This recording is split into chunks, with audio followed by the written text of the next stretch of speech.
One who kept asking, "Am I the problem?" For the one who said, "Maybe if I change, they'll stop being upset." For the one who tried to fix everything, even the things that you didn't break. If you've ever been made to feel you were the issue, your needs were unreasonable, your feelings were too much, or your presence was a burden, this one's for you. Because it wasn't you. You learned to take responsibility for the moods in the room. If they were angry, you tried to be quiet. If they were distant, you tried to be warm. If they exploded, you asked yourself, "What did I do wrong?" You twisted yourself into 1,000 shapes trying to keep the peace, not realizing that the war was never yours to fight. That's what happens when you're in the grip of someone who never, ever takes ownership. What they do is they hand you the chaos and then blame you for the mess. You were not the problem. You were the mirror. And the truth is, mirrors terrify people who are trying to hide. Your clarity, your decency, your emotional honesty, they just couldn't handle it. So what did they do? They shamed it.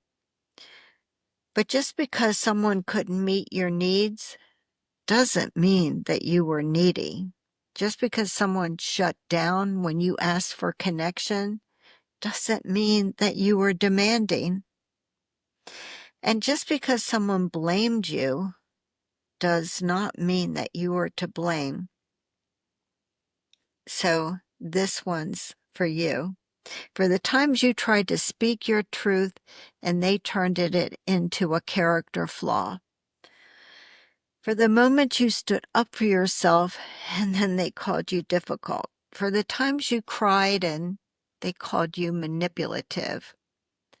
You were never the problem. They didn't want to see themselves clearly. So what did they do? They blamed you. Because it's easier to shame you into silence than to face their own truth.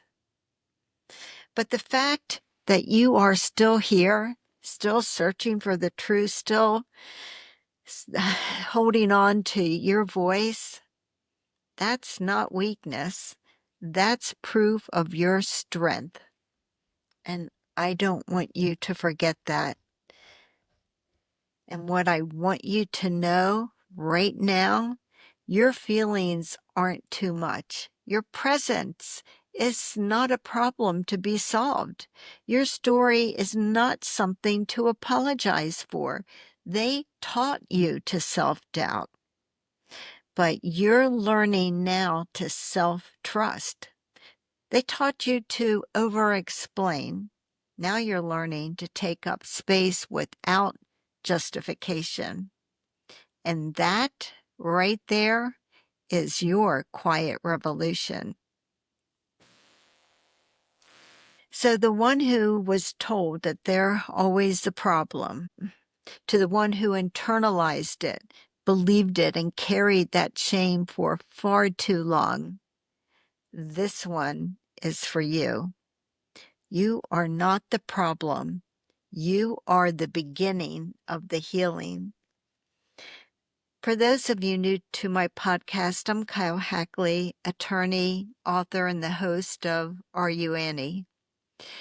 Annie's story is a voice for all of us who have lived through the things that we talk about here. She's a symbol of the courage it takes to stand up against narcissistic abuse and to protect your peace, to reclaim your voice and identity.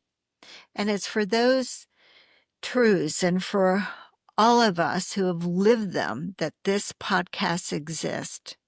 And I want you to remember that you are stronger than you ever knew. You are a warrior against narcissistic abuse. And I want you to be tenacious and never give up on what's important to you. Until next time, remember that I honor your truth. I appreciate you. I appreciate all of your comments and how we've come together as a community, yes, of warriors against narcissistic abuse.